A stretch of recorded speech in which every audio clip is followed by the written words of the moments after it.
Okay, ನಾನು ಇಷ್ಟು ದಿನ ನಮ್ಮ ಜಾಗಗಳಿಗೆ ಬರೋ ಕಾಡು ಪ್ರಾಣಿಗಳನ್ನು ಮಾತ್ರ ತೋರಿಸ್ತಾ ಇದ್ದೆ. ಆದರೆ ಇವತ್ತು ನಾವು ಕಾಡು ಪ್ರಾಣಿಗಳಿರೋ ಜಾಗಕ್ಕೆ ಹೋಗ್ತಾ ಇದ್ದೀವಿ. ಅಲ್ಲಿ ನೋಡ್ರಿ, ಮುಂದೆ ಆನೆ ಇದೆ. ಇವತ್ತು ನಾವು ನಿಮ್ಮನ್ನು ಸಫಾರಿ ಕರ್ಕೊಂಡು ಹೋಗ್ತಾ ಇದ್ದೀನಿ. ಹೌದು, ಅಲ್ಲಿ ಯಾವ್ಯಾವ ಪ್ರಾಣಿಗಳು ಸಿಗ್ತವೆ, ಆನೆ, ಹುಲಿ, ಚಿರತೆ, ಕರಡಿ, ಹಂದಿ, ಪ್ರತಿಯೊಂದನ್ನು ತೋರಿಸ್ಕೊಡ್ತೀನಿ. ಅಲ್ಲಿ ನೋಡ್ರಿ, ಚಿರತೆ ಇದೆ ಮರದ ಮೇಲೆ. ಇವಾಗ ನೋಡ್ರಿ, ನಮ್ಮನ್ನೇ ನೋಡ್ತಾ ಇದೆ ಚಿರತೆ. ಸೊ ಇವಾಗ ಸಫಾರಿ ಸ್ಟಾರ್ಟ್ ಆಗಿದೆ. ಇಲ್ಲಿಂದ ಅಲ್ಲಿಗೆ ಹೋಗ್ತಾ ಇದ್ದೀವಿ. ಆದರೆ ಒಂದೇ ಒಂದು ಕಂಡೀಷನ್ನು, ನಾವು ಕಾಡೊಳಗಡೆ ಮಾತಾಡೋಗಿಲ್ಲ, ಗಲಾಟೆ ಮಾಡೋಗಿಲ್ಲ. ನಮ್ಮಿಂದ ಪ್ರಾಣಿಗಳಿಗೆ ಯಾವುದೇ ರೀತಿ ತೊಂದರೆ ಆಗಲೇಬಾರ್ದು. ಸೊ ಆ ಥರ ನಾವು ಸೈಲೆಂಟಾಗಿ ಹೋಗಿ ಸುಮ್ಮನೆ ನಾನು ಪ್ರಾಣಿಗಳು ಏನು ಕಾಣಿಸುತ್ತೆ ಅದನ್ನು ಮಾತ್ರ ನಿಮಗೆ ಫೋಕಸ್ ಮಾಡಿ ತೋರಿಸ್ತೀನಿ. ಸೊ ನೀವು ನೋಡಿ, ಅಂದರೆ ನಾನು ನೋಡ್ತಾ ಇದ್ದೀನಲ್ಲ, ನಾನು ನೋಡ್ತಿರೋದನ್ನು ನಿಮಗೂ ತೋರಿಸ್ಬೇಕನ್ಬಿಟ್ಟು ಯಾವುದೇ ಗಲಾಟೆ ಆಗಲಿ ಅಥವಾ ಯಾವುದೇ ಮಾತುಗಳನ್ನು ಆಡದೆ ಅದನ್ನು ತೋರಿಸ್ತೀನಿ.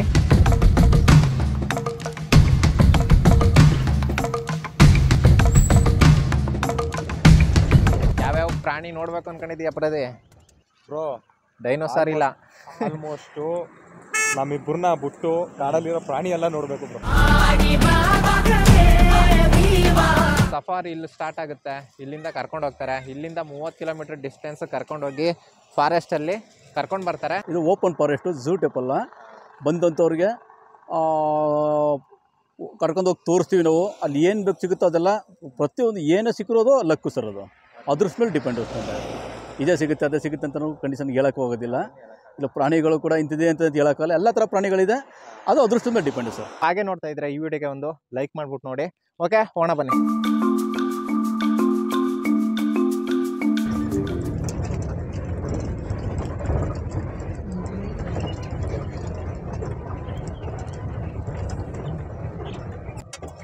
ನಾವು ಬಿದ್ದಿರೋದನ್ನ ಯಾಕೆ ಎತ್ಕೋಬಾರ್ದು, ತುಂಬ ಅಪರಾಧ ಅಂತ ಎಲ್ಲರಿಗೂ ಗೊತ್ತು. ಬಟ್ ಯಾಕೆ ಎತ್ಕೋಬಾರ್ದು ಅಂತ ಯಾರಿಗೂ ಗೊತ್ತಿಲ್ಲ. ಯಾಕಂದರೆ ಆ ಮೇಲ್ಕೊಂಬು ಏನಿದೆ ಅದು ಪ್ರತಿ ವರ್ಷ ಬಿದ್ದಾಗ ಆ ಕೊಂಬಲ್ಲಿ ಕ್ಯಾಲ್ಶಿಯಂ ಕಂಟೆಂಟ್ ಅನ್ನೋದೊಂದಿದೆ, ರಿಚ್ನೆಸ್ ಆಫ್ ಕ್ಯಾಲ್ಶಿಯಂ. ಬೇರೆ ಅನಿಮಲ್ಲು ಇಲ್ಲ, ಈ ಜಿಂಕೆನೇ ಅದನ್ನ ಆಧರಿಸ್ಕೊಂಡಿದೆ ಅದನ್ನ ಅಗಿಯೋದಕ್ಕೆ. ನಾವು ತಗೊಂಡೋಗಿ ಅದನ್ನ ಏನು ಮಾಡ್ತೀವಿ, ಶೋಕೇಸಲ್ಲಿ ಎಲ್ಲಾದರೂ ಇಡ್ತೀವಿ. ನಾವು ಅದನ್ನ ತೊಗೊಂಡೋದ್ರೆ ಅವಕ್ಕೆ ಕ್ಯಾಲ್ಶಿಯಂ ಕಂಟೆಂಟ್ ಕೊರತೆ ಆಗ್ಬೋದು, ಅದರಿಂದ ಸಾಯ್ಬೋದು. ಅದಕ್ಕೆ ನಾವು ನೇಚರಲಿ ರಿಸರ್ವ್ ಫಾರೆಸ್ಟಲ್ಲಿ ಯಾವುದನ್ನು ತೊಗೊಂಡೋಗಂಗಿಲ್ಲ. ಒಂದು ಹುಲ್ಕಡ್ಡಿ ಆಗಲಿ ಅದನ್ನು ನಾವು ತೊಗೊಂಡೋಗಂಗಿಲ್ಲ. ಪ್ರತಿಯೊಂದರಿಂದನೂ ಯೂಸ್ ಇದೆ. ನಮಗೆ ಪ್ರತಿದಿನ ಸಾವಿರಾರು ಜನ ಬಂದ ಪ್ರವಾಸಿಗರ ಜೊತೆ ಮಾತುಕತೆ ಆಡ್ತೀವಿ ನಾವು. ಮಾತಾಡೋದು ಟೈಮಲ್ಲಿ ಅವ್ರುಗಳು ವಿಚಾರ ನಮ್ಗೆ ತಿಳಿಯುತ್ತೆ, ನಮ್ಮ ವಿಚಾರ ಅವ್ರು ತಿಳಿಸ್ತೀವಿ. ಅವರು ತುಂಬ ಖುಷಿ ಪಡ್ತಾರೆ. ನಾವೆಲ್ಲ ಸ್ನೇಹಿತರಾಗಿ ನಾವು ತುಂಬ ಬೆರಿತೀವಿ. ನಾವು ಪ್ರವಾಸಿಗರು ತುಂಬ ಬರೋಕ್ಕೆ ತುಂಬ ಇಂಟ್ರೆಸ್ಟ್ ಪಡ್ತಾರೆ. ಫಾರೆಸ್ಟ್ ವಾಚರ್ಸ್ ಅಂತ ಕೂಡ ಕರೀತಾರೆ ಇವ್ರನ್ನ. ಯಾವಾಗಲೂ ತುಂಬ ಅಲರ್ಟ್ ಆಗಿರ್ತವೆ. ಟೈಗರು ಇಲ್ಲ ಲೆಪರ್ಡು ಯಾವಾಗಲೂ ಇವಕ್ಕೆ ಫಸ್ಟ್ ಕಾಣಿಸೋದು. ಯಾವಾಗಲೂ ಹೈಟಲ್ಲಿ ಇರ್ತವೆ ಮರದ ಮೇಲೆ. ಜಿಂಕೆಗಳು ಅಷ್ಟೇ, ಇವ್ರ ಅಕ್ಕಪಕ್ಕದಲ್ಲೇ ಜಾಸ್ತಿ ಯಾವಾಗಲೂ ಇರ್ತವೆ. They trust langurs also, they are friends. Signal ಕೊಡ್ತಾವಲ್ಲ. ಹೌದೌದು, ಬ್ಲ್ಯಾಕ್ ಫೂಟೆಡ್ ಲಂಗೂರ್ಸ್ ಅಂತ ಕರಿತೀವಿ. ಬಟ್ ಸಾಧಾರಣ ಗ್ರೇ ಲಂಗೂರ್ ಏನೇನೋ ಹೇಳ್ತಾರೆ. ಬಟ್ ಸ್ಟಿಲ್ ವಿಚ್ ಸ್ಪೀಶೀಸ್ ಖಂಡಿತವಾಗ್ಲೂ ಗೊತ್ತಿಲ್ಲ.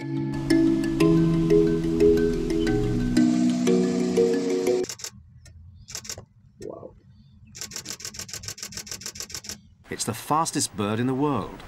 So fast. ಪ್ಯಾರಾಗ್ರೀನ್ ಫಲ್ಕನ್ ನೋಡಿ, ಅದ್ರ ಸ್ಪೀಡ್ ನೋಡಿ. ಎಷ್ಟು ಸರ್ ಅದು ಸ್ಪೀಡು? Per hour 320 kilometre. ಏನು 320 kilo? So for the element of surprise, the peregrine falcon has to resort to sheer speed. ಅದೇ ಫಾಸ್ಟೆಸ್ಟ್ ಅನಿಮಲ್ ಭೂಮಿ ಮೇಲೆ ಇರೋದು ಅಂದ್ರೆ. ಅಲ್ಲಿ ನೋಡ್ರಿ, ಮುಂದೆ ಆನೆ ಇದೆ.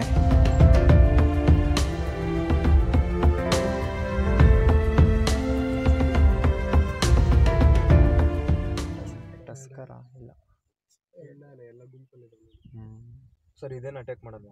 ಯಾಕೆ ಯಾವಾಗಲೂ ಅಟ್ಯಾಕ್ ಮಾಡೋದಿಲ್ಲ ಇದ್ರು? ಅಟ್ಯಾಕ್ ಅಲ್ಲ ಇದು. ಇಲ್ಲ ಮಾಡಲ್ಲ. ಯಾವುದೇ ಪ್ರಾಣಿ ಸುಮ್ಮನೆ ಅಟ್ಯಾಕ್ ಮಾಡಲ್ಲ. ಸುಮ್ಮನೆ ಅಟ್ಯಾಕ್ ಮಾಡೋ ಪ್ರಾಣಿ ಅಂದ್ರೆ ಮನುಷ್ಯರು.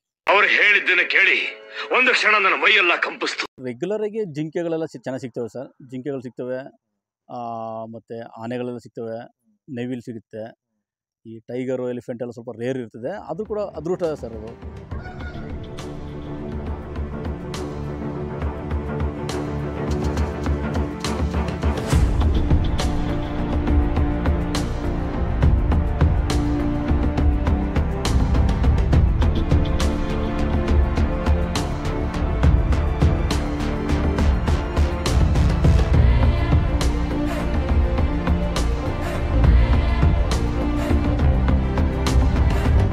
ಇಲ್ಲಿ ನೋಡ್ರಿ, ಇಲ್ಲಿ 3 ಆನೆಗಳಿದ್ದಾವೆ.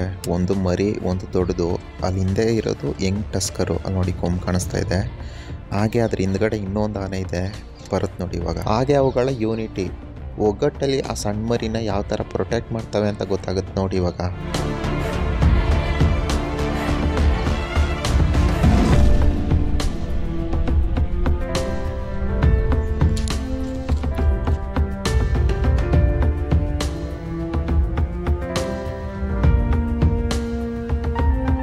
ಅಲ್ಲಿ ನೋಡಿ, ಆ ಒಂದಾನೆ ಸೈಡಲ್ಲಿ ನಿಂತಿದೆ. ಇನ್ನು 3 ಇಲ್ಲಿ ನೋಡಿ ರೋಡಿಗೆ ಬರ್ತಾ ಇದ್ದಾವೆ. ನೋಡೋಣ ಇರಿ ಏನು ಮಾಡ್ತಾವೆ ಅಂದ್ಬಿಟ್ಟು. ಸೊ ಏನು ಗಾಬರಿ ಇಲ್ಲ, ಏನಿಲ್ಲ, ನಿಧಾನಕ್ಕೆ ಸುಮ್ಮನೆ ಕೂತಿದ್ದೀವಿ ಅಷ್ಟೇ. ಆ ಆನೆ ಬರ್ತಾಯಿದೆ ನೋಡಿ.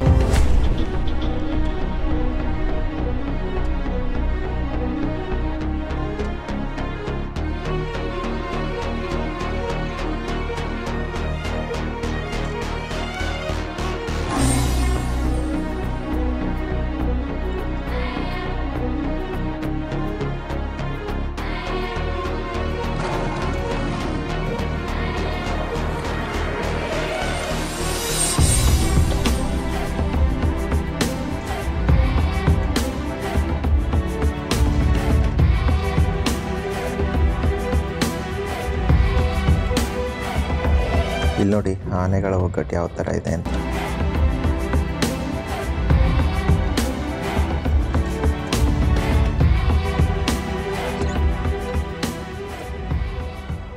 ಮಾರ್ಚ್, ಏಪ್ರಿಲ್, ಜೂನ್, ಜುಲೈ ಎಲ್ಲ ಪೂರ್ತಿ ನಮ್ಮಲ್ಲಿ ಸೀಸನ್ ಸರ್. ಅವಾಗ ಹಾಲಿಡೇ, ಹಾಗಾಗಿ ಎಲ್ಲ ಕಡೆಯಿಂದ ತುಂಬ ಜನ ಬರ್ತಾರೆ ಸರ್. ಇಲ್ಲಿ ಕೇರಳ ಇದೆ, ತಮಿಳ್ನಾಡು, ವೈನಾಡು ಎಲ್ಲ ಕಡೆಯಿಂದ ಬರ್ತಾರೆ ಸರ್. ನಮ್ಮ ಕರ್ನಾಟಕ, ಆಂಧ್ರ ಎಲ್ಲ ಸ್ಟೇಟಿಂದ ಬರ್ತಾರೆ ಸರ್. ನೋಡಿ ಅದ್ಭುತವಾಗಿ ಕಾಣ್ತೀವಿ ಇವಾಗ. ಅಲ್ಲಿ ನೋಡ್ರಿ ಚಿರತೆ ಇದೆ ಮರದ ಮೇಲೆ. ಇವಾಗ ನೋಡ್ರಿ ನಮ್ಮನ್ನೇ ನೋಡ್ತಾ ಇದೆ ಚಿರತೆ.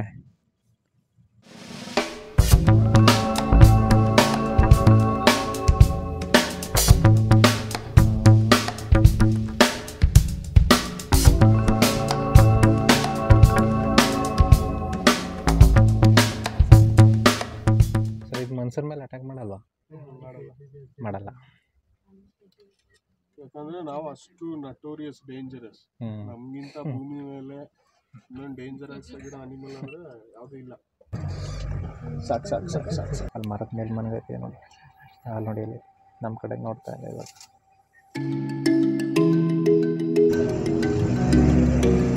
ಸರ್ ನಮ್ಮಲ್ಲಿ ಬೆಳಗ್ಗೆ 6 ಗಂಟೆಗೆ ಸ್ಟಾರ್ಟ್ 6 ಗಂಟೆ ಟಿಕೆಟ್ ಕೊಡ್ತೀವಿ. 6:30ಗೆ ಸಫಾರಿ ಇರ್ತದೆ. ಅಂದರೆ ಪ್ರತಿದಿನ ನಮ್ಮಲ್ಲಿ ಸಫಾರಿ ಇರ್ತದೆ ಸರ್.